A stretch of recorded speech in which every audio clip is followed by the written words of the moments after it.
kind and brave, that's our way. Nice to see you here today. Hello everybody, I hope you've had a lovely day. It's been a beautiful sunny one, so I hope you've had a chance to get some fresh air and some sun. City Llama is ready to tell our story today with me, so has everybody got their pyjamas on? Good. What about our teeth? Has everybody brushed their teeth?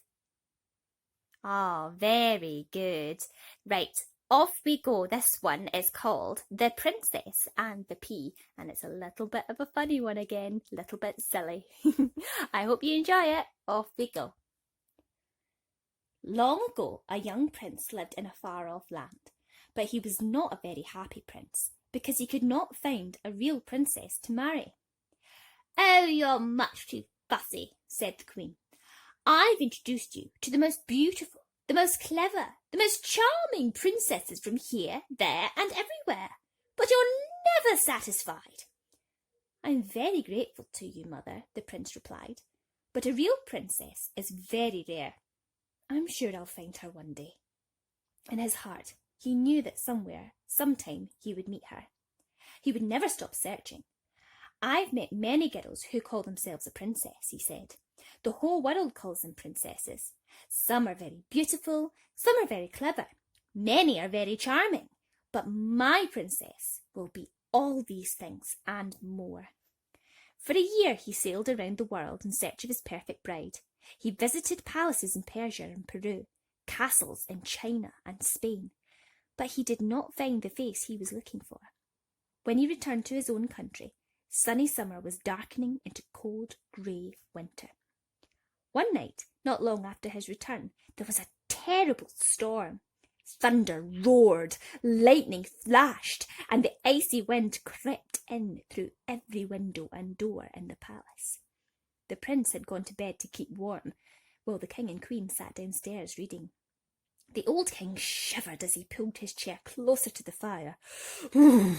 "I'm glad I'm wrapped up here in the warm. I feel very sorry for any of my subjects who are caught in this awful weather." "Nobody with any sense would be out on such a dreadful night," replied the queen. Hardly had she spoken when they both heard a knock on the door. And then again, even louder. The king hurried to the hall. He drew back all the bolts, and with a great heave pulled the door open. A gust of wind blew freezing sleet into the hall, and a flash of lightning lit up the porch.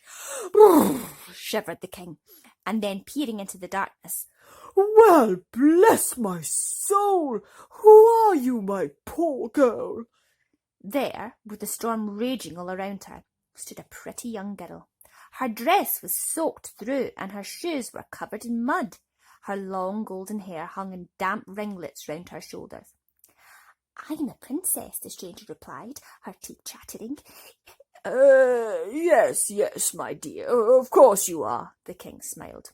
"Well, you had better come in. I must say, though, I've never known a princess to arrive in anything but a grand carriage." No, nor have I," thought the queen. "I'll soon find out if she's real or not." Do we think City Llama? Do we think she's a real princess? Let's read on and find out. So while the young stranger was warming herself in front of the fire, enjoying a hot meal, the queen and her maids set to work upstairs. First, they removed all the covers from the bed in one of the guest rooms. Then the queen placed a dried pea on the mattress. After that, they turned out all the cupboards in the palace until they found 20 more mattresses. These they placed one by one on top of the small, hard pea. There were mattresses of every colour of the rainbow and every shape and size, and each one was quite thick enough for an ordinary person to sleep on in perfect comfort. You can imagine what a strange sight they made. "That's it," said the queen. "We'll soon see if she's a real princess or not." And she went back downstairs. "I've prepared a bed for you," she told the lovely stranger. "I'm sure you'll have a good night's rest." So the girl went upstairs, changed into a nightdress, and climbed the ladder to reach her high bed. The storm died away overnight. The Queen was smiling to herself when the visitor came down to breakfast.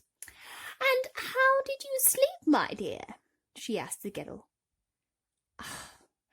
"I'm sorry to say that I didn't sleep well at all," replied the stranger. "It sounds very rude, but even with all those mattresses, I was still uncomfortable." "But that's impossible," said the king. "You had the best bed in the palace." The girl blushed, afraid of sounding ungrateful. Well, I felt as if I was lying on a pebble, and this morning I'm black and blue all over." The Queen could hardly believe her ears.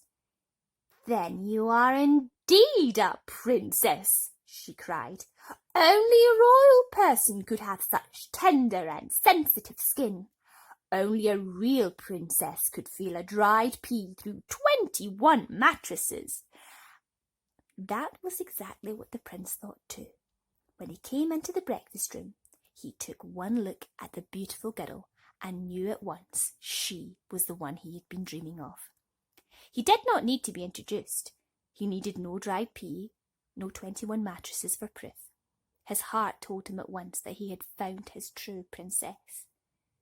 The king proclaimed a holiday for everyone in the land so that they could all celebrate the wedding of the prince and princess, and the prince made sure the pea was put on display in a glass case in the city centre so everybody could see.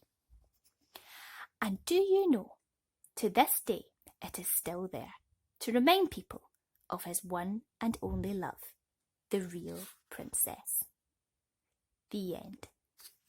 What did we think, City Llama? Did we like that one? That was a nice little sleep one as well. Could you imagine sleeping on such a high bed with all those mattresses, having to get a ladder into bed? How very strange. Well, I hope you enjoyed that one, everybody. So I'll see you all tomorrow night. Have sweet, sweet dreams. Till next time, kind and brave, that's our way. See you all another day. Bye-bye, everybody.